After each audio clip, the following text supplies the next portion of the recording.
Every office keeps secrets. Every secret leaves a pattern. And every pattern leads back to the Bureau.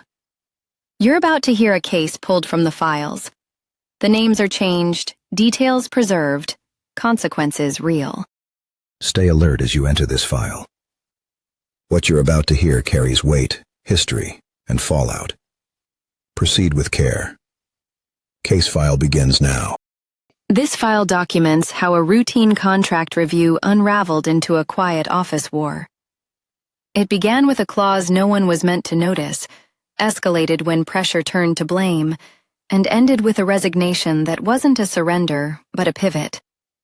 What follows is the pattern of how a simple oversight became leverage, how loyalty fractured, and how one decision reshaped the job for everyone involved. My name is Caleb Rourke. For 11 years, I was the senior project manager at Harrison & Sons Contracting, a company that liked to talk about family values but only survived because people like me showed up before sunrise, walked the site before the coffee kicked in, and kept the whole operation from collapsing under its own weight. I didn't start in management. I started in the dirt, literally. As a field engineer on a wastewater expansion in 2011, I learned the job the way everyone in construction does. Quiet mistakes, quiet fixes, no applause. Just the understanding that if you didn't figure it out, someone else would, and they'd remember that you didn't. By year 6, I was running 3 jobs at once.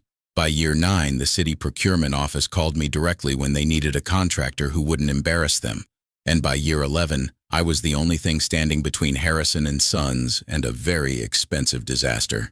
Then the owner's nephew came back from managing a startup, Chad Harrison, 26, MBA, loafers on a job site.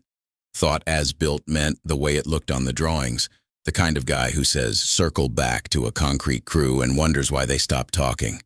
I trained him anyway. That's what you do. You don't get to choose who you're responsible for. You just try to keep them from hurting themselves or anyone else. For a year, I walked him through the things you can't learn in a classroom. Why you don't pour concrete after 2 p.m. in August. How to talk to a city inspector without sounding defensive. Why you never trust a sub who says, we'll fix it later. How to read a soils report without pretending. Why you don't piss off the crane operator. How to negotiate a change order without losing your shirt. He nodded. He smiled. He repeated phrases he didn't understand. And I kept going, because someone had to. I assumed, stupidly, that the owner was easing him in, letting him shadow, letting him learn, letting him grow into the job instead of tripping over it. Then came the Thursday morning that changed everything. Riverside Municipal Complex. $31 million. A schedule so tight it squeaked. I was in the job trailer reviewing the inspection I'd just passed when the door opened. Tom Harrison walked in with Chad behind him. He didn't sit. He didn't look at the drawings. He didn't even pretend to care about the work I'd just finished. He just said, Chad's taking over as project executive, effective immediately. And that was it. No build-up, no explanation. Just a sentence that landed like someone said, here, hold my shovel. I waited for something else, anything else. But Tom just stood there, hands in his pockets, like he was telling me the weather. I asked as evenly as I could what my role would be. Tom didn't blink. You'll support him. He needs someone who knows the field. Support him. The kid who thought drilling a large hole was boring and boring was anything to do with paperwork. I didn't argue, I didn't sigh, I didn't let anything show. I just walked back to my desk, closed the door, and let the silence, feeling the shape of the silence more than hearing it. The job trailer hummed around me, the fridge kicked on, the HVAC rattled. A truck backed up somewhere outside and the beeper echoed off the concrete. Inside, it was just me and the realization that I had been quietly demoted in front of a kid who still thought rebar was the metal grid thing. On the shelf behind my desk was a binder I'd kept for years, 3 inches thick, ugly, heavy, the kind of thing nobody touches unless they know exactly what they're looking for. Inside, it was everything that actually kept Harrison & Sons alive, every subcontractor agreement I'd negotiated, every city contact I'd built, every sequencing plan, every procurement schedule, every permit timeline, every inspection log, every workaround for every inspector, plant manager, and city engineer in 3 counties. I pulled it down, set it on the desk. The weight of it shook the coffee in my cup. I didn't open it out of spite. I opened it out of clarity, because if I was now support, I needed to know exactly what I was supporting and what would happen if I stopped. I flipped past the familiar sections: insurance certificates, bonding documents, change order templates, standard clauses I could recite in my sleep. Then I hit the section I was looking for: owner-contractor agreement, city addenda, special conditions. Buried on page 147 in language I had personally argued for in a conference room that smelled like burnt coffee and dry erase markers was the clause that changed everything. Project executive continuity requirement. If the designated project executive left the company, the city reserved the right to pause the project, freeze payments, require approval of a replacement, and conduct a full compliance review of work to date. It wasn't a trap, it wasn't a trick, it was protection. For the city, for the taxpayers, for the project. I had written it, I had insisted on it. I had convinced Tom it made us look more professional, more accountable, more trustworthy. And now, standing in that trailer with the echo of "you'll support him" still hanging in the air, I realized something simple. They had just removed the one person the city believed in and replaced him with a last name. I closed the binder, slowly, carefully, like I was setting down something that might go off if I dropped it. I didn't storm out. I didn't confront Tom. I didn't give a speech. I finished the day, walked the site, talked to the foreman, checked the deliveries, signed off on the concrete tickets, did my job. Then I went home. I thought I slept on it, or tried to. There's a particular kind of insomnia that comes from realizing you've been loyal to the wrong thing. Not the work, not the crew, not the project, the name on the checks. By morning, the answer was obvious. I printed my resignation on company letterhead, 2 weeks' notice, professional, clean, no accusations, no drama. Just a simple statement that my last day would be the 14th. I walked into Tom's office with it in my hand. He looked up, already annoyed, like I was there to ask for more manpower or a change order approval. When he saw the paper, his face changed. He read it once, then again. "Caleb," he said, "let's not be hasty." I didn't sit. I didn't smile. I didn't rescue him. "I'm honoring my notice," I said. "You'll have full turnover documentation. Every contact, every schedule, every open item, you'll be covered." He glanced past me, toward the hallway, like Chad might appear and solve this for him. "Is this about the title?" he asked. It was such a small question for such a large insult. "No," I said. "It's about the decision."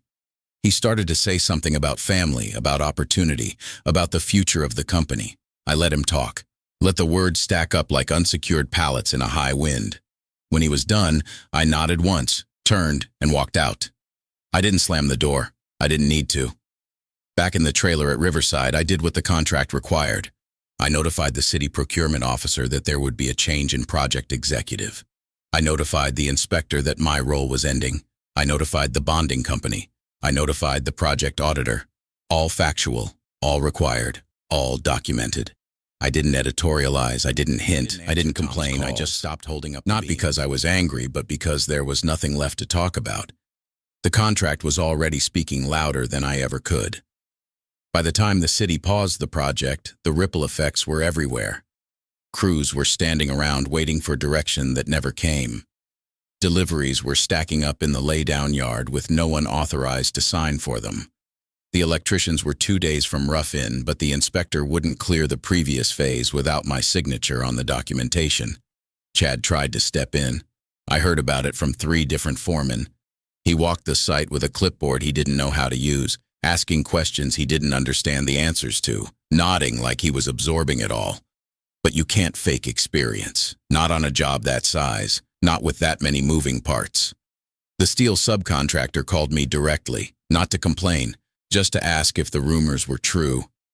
When I confirmed I was gone, there was a long silence on the other end. Then he said, "Well, that explains a lot," and hung up. I didn't take pleasure in any of it. I didn't want the project to fall apart. I'd spent years building the relationships that kept it moving. But once I stepped away, the gaps showed themselves. Not because I was special, but because I was consistent. And consistency is the first thing to disappear when leadership becomes a family favor. My new job started quietly, smaller office, smaller team, but sharper, cleaner. People who read the drawings before the meeting instead of during it. People who didn't need to be convinced that a soils report mattered. People who didn't treat safety like a suggestion. On my second week, the owner asked me what I needed to run my projects better. I gave him a list. He approved all of it.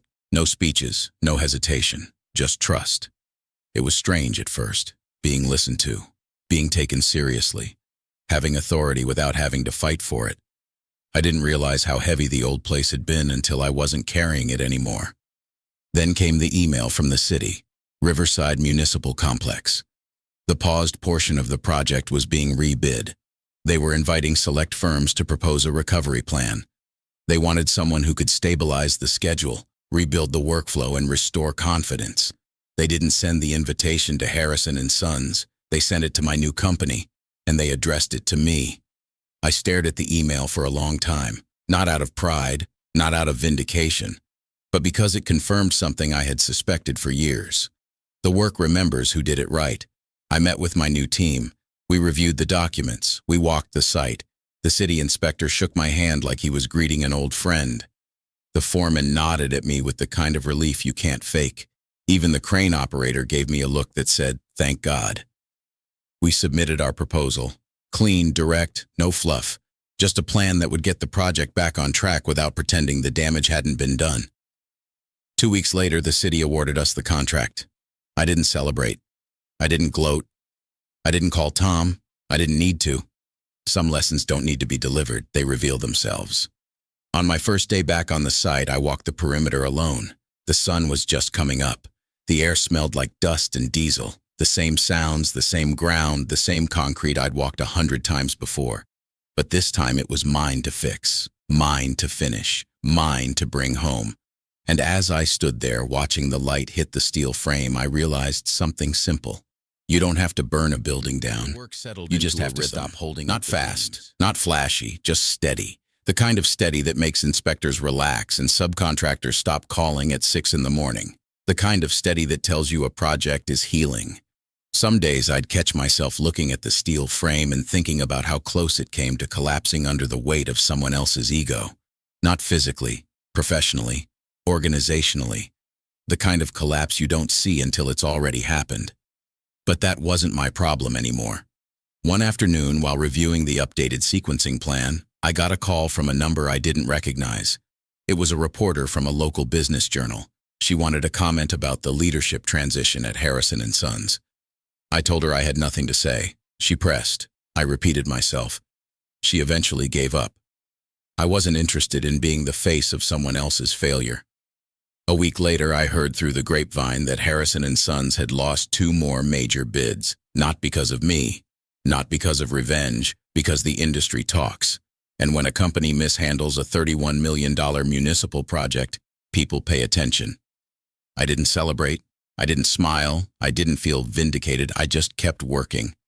The city held a progress meeting at the end of the month. Big room, long table, everyone from procurement to legal to engineering.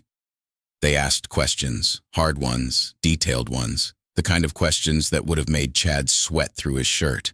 I answered every one of them, calm, direct, no excuses, no spin. When the meeting ended, the city engineer pulled me aside. He said, "This is what the project needed." Then he walked away. That was enough. By the time we hit the next milestone, the project was not only back on schedule, it was ahead. Not by much, just a few days. But in construction, a few days is the difference between confidence and panic. One morning, while walking the site, I saw a crew tying rebar for the next pour. The sun was coming up behind them, turning the steel orange.